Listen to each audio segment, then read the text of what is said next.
Alright, everyone, it's time for another hot take. Today, we're talking about one of the most controversial and, frankly, unfair aspects of professional tennis: wildcards. These so-called golden tickets are handed out to players, bypassing the entire ranking system that every other pro has to grind through.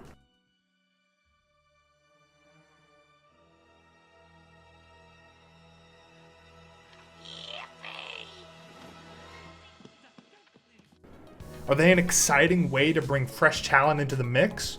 Or are they just another example of tennis favoritism? Let's break it all down. First off, what are wildcards?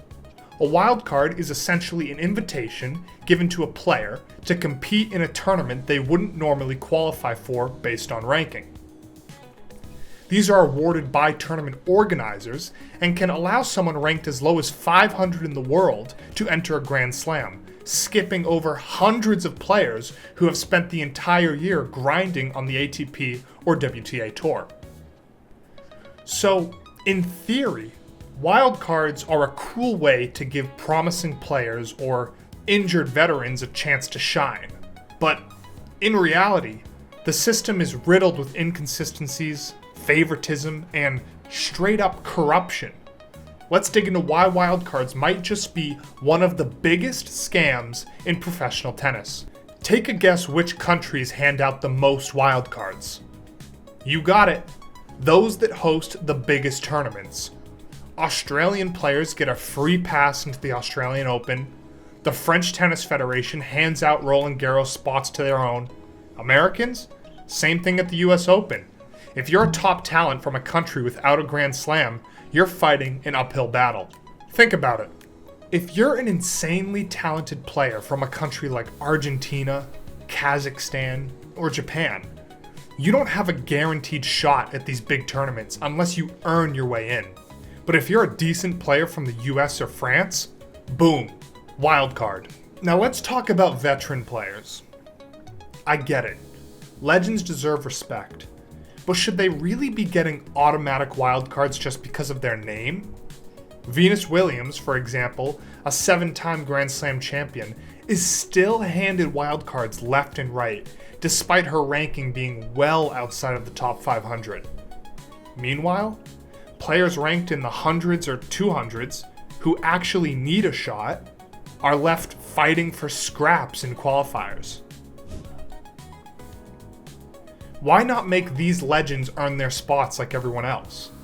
If they can't qualify, maybe it's time to reconsider their place on tour. Now, let's not ignore the elephant in the room. Money talks. Here comes the money. Here we go. Money talk. Here comes the money. Money, money, money. Dollar, dollar. Dollar, dollar. Cheating, cheating, bling, bling. Cut the chatter. You ain't talking money.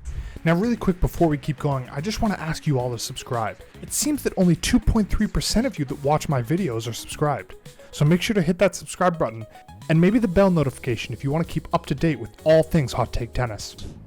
Wildcards aren't always given to the most deserving players. Sometimes it's about who you know.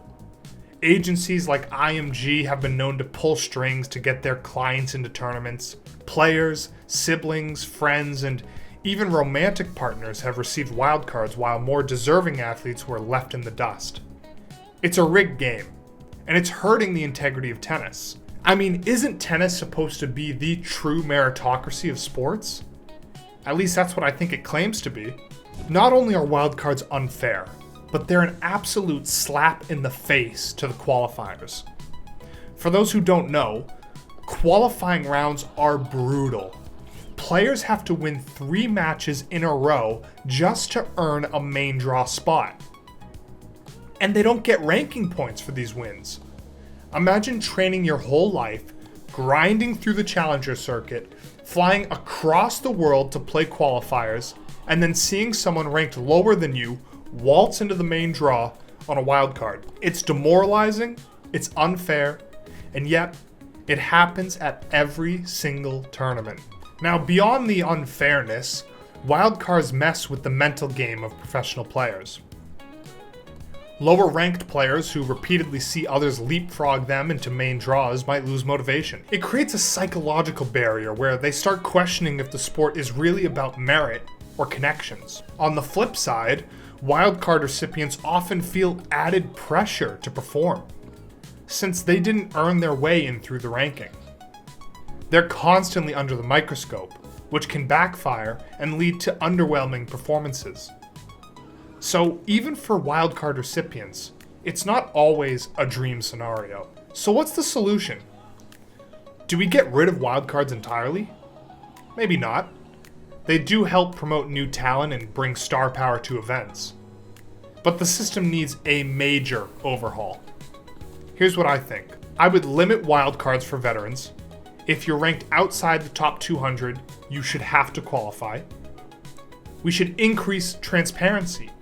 Tournament organizers should publish why each wildcard was given. There should be a cap on national favoritism. Each country should only get one wildcard per Grand Slam. We also should look into rewarding qualifying rounds more.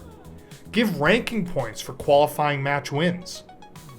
And let's implement an independent review process.